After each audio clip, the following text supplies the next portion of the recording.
Sylvester and the Magic Pebble by William Steig.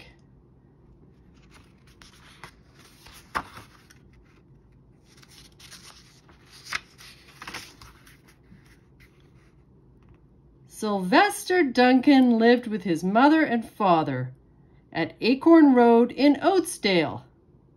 One of his hobbies was collecting pebbles of unusual shape and color.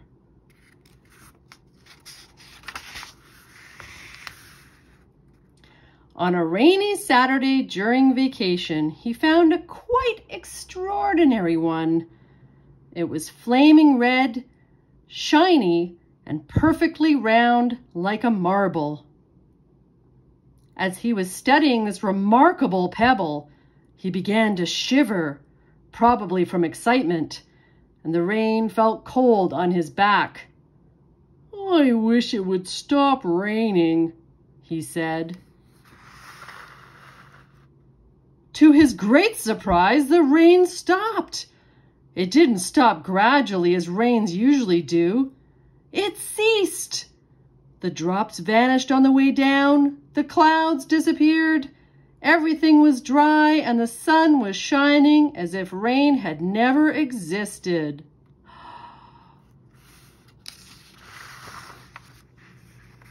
In all his young life, Sylvester had never had a wish gratified so quickly. It struck him the magic must be at work, and he guessed that the magic must be in the remarkable-looking red pebble, where indeed it was. To make a test, he put the pebble on the ground and said, "I wish it would rain again." Nothing happened. But when he said the same thing holding the pebble in his hoof, the sky turned black. There was lightning and a clap of thunder. Boom! And the rain came shooting down. "What a lucky day this is," thought Sylvester. "From now on, I can have anything I want.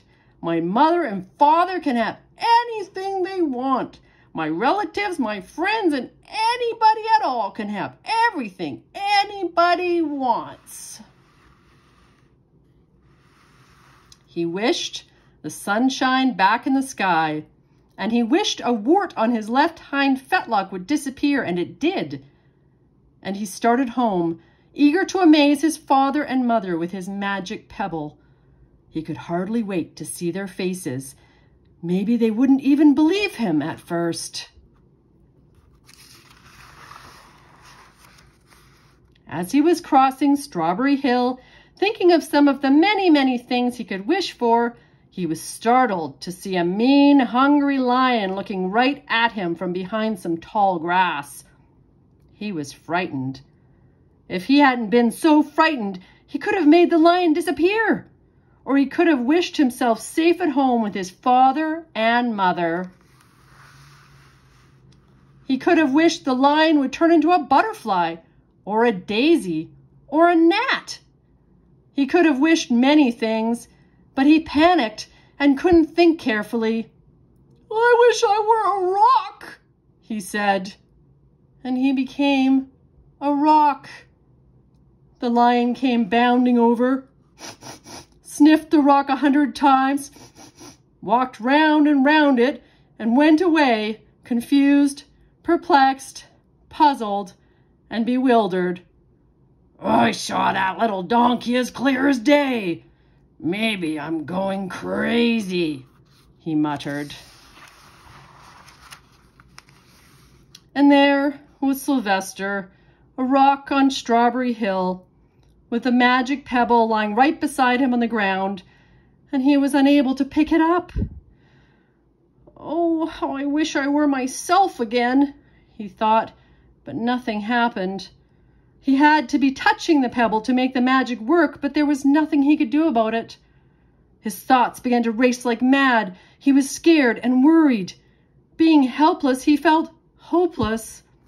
He imagined all the possibilities, and eventually he realized that his only chance of becoming himself again was for someone to find the red pebble and to wish that the rock next to it would be a donkey.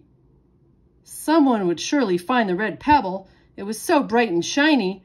But what on earth would make them wish that a rock were a donkey? The chance was 1 in a billion at best. Sylvester fell asleep.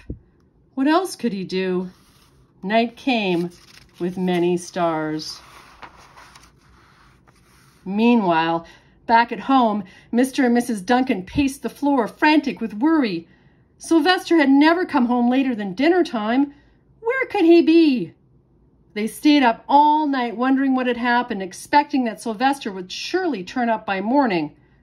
But he didn't, of course. Mrs. Duncan cried a lot. And Mr. Duncan did his best to soothe her.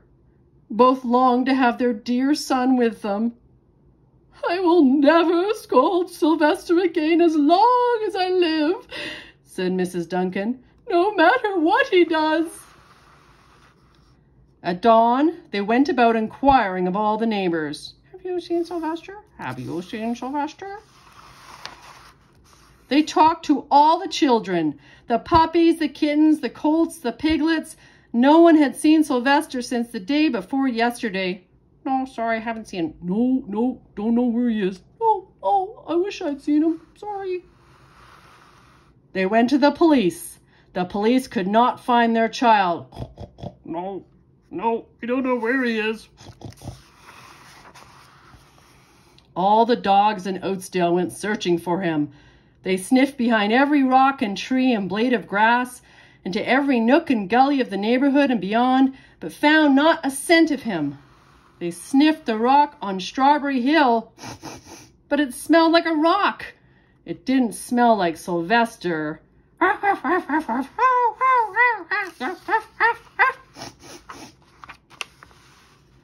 After a month of searching the same places over and over again and inquiring of the same animals over and over again, Mr. and Mrs. Duncan no longer knew what to do. They concluded that something dreadful must have happened and that they would probably never see their son again, though all the time he was less than a mile away. They tried their best to be happy, to go about their usual ways, but their usual ways included Sylvester, and they were always reminded of him. They were miserable. Life had no meaning for them anymore.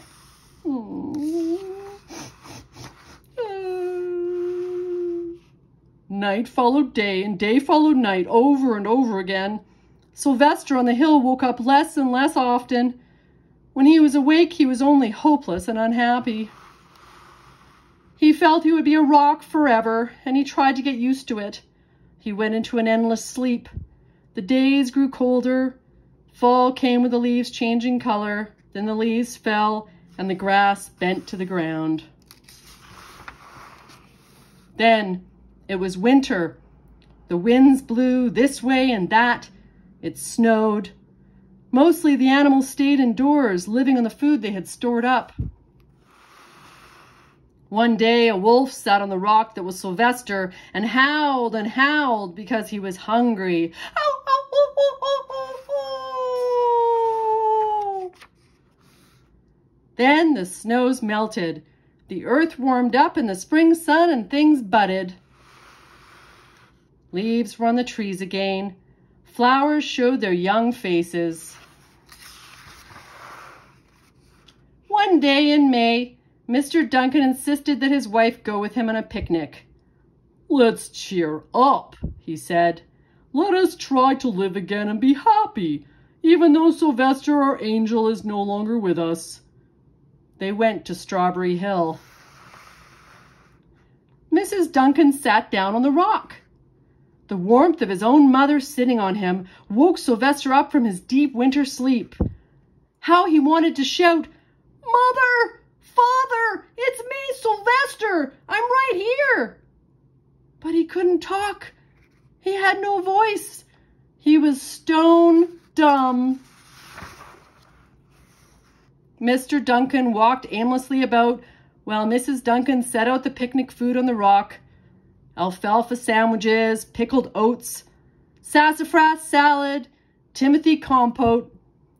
Suddenly, Mr. Duncan saw the red pebble. "What a fantastic pebble!" he exclaimed. "Sylvester would have loved it for his collection."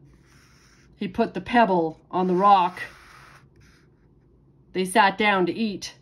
Sylvester was now as wide awake as a donkey that was a rock could possibly be. Mrs. Duncan felt some mysterious excitement. "You know, Father," she said suddenly, "I have the strangest feeling that our dear Sylvester is still alive and not far away."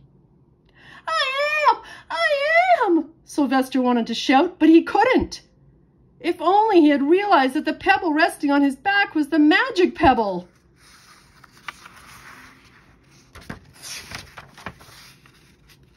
"Oh, how I wish you were here with us on this lovely May day," said Mrs. Duncan.